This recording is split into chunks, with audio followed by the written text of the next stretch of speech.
নমস্কার বন্ধুরা, আমার আজকের রেসিপি ধনিয়া পাতা বাটা। রেসিপিটি বানানোর জন্য আমি এখানে কি নিয়ে নিয়েছি চলুন দেখা যাক।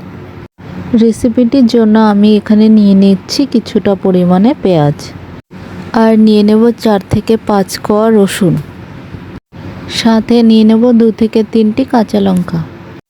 এখানে আমি বেশ কিছুটা পরিমাণে ধনেপাতা নিয়ে নিয়েছি, এগুলোকে এবার ভালো করে বেছে নেব। পাতাগুলো বাছা হয়ে গেলে এগুলোকে সুন্দর করে ধুয়ে পরিষ্কার করে নিতে হবে।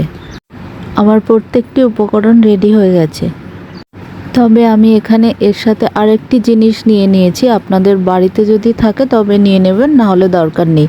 এখানে আমি কিছুটা পরিমাণে চিংড়ি মাছের ঘিলু ভর্তি মাথা নিয়ে নিয়েছি। এই প্রত্যেকটি উপকরণ আমি ভালো করে ব্লেন্ডারে মিক্সড করে নিয়েছি। এবার একটি কড়াই উনুনে বসিয়ে ভালোভাবে গরম করে নেব। কড়াই গরম হয়ে গেলে তার মধ্যে দিয়ে দেবো পরিমাণ মতো সরিষার তেল। কড়াই গরম হয়ে গেলে ফোড়নে দিয়ে দেবো কিছুটা পরিমাণ সাদা জিরা। আপনারা চাইলে কিছুটা পরিমাণে কালো জিরা দিয়ে দিতে পারেন। জিরা ভাজা হয়ে গেলে তার মধ্যে দিয়ে দেবো মিক্সচার করে রাখা উপকরণ। এরপর দিয়ে দেবো একে একে হলুদ এবং নুন।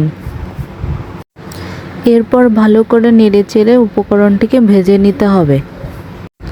এই মিশ্রণটিকে ততক্ষণ পর্যন্ত ভাজতে হবে যতক্ষণ পর্যন্ত এটি একদম শুকিয়ে না আসে। দেখো সবাই, মিশ্রণটি শুকিয়ে একদম কাদা কাদা হয়ে গেছে।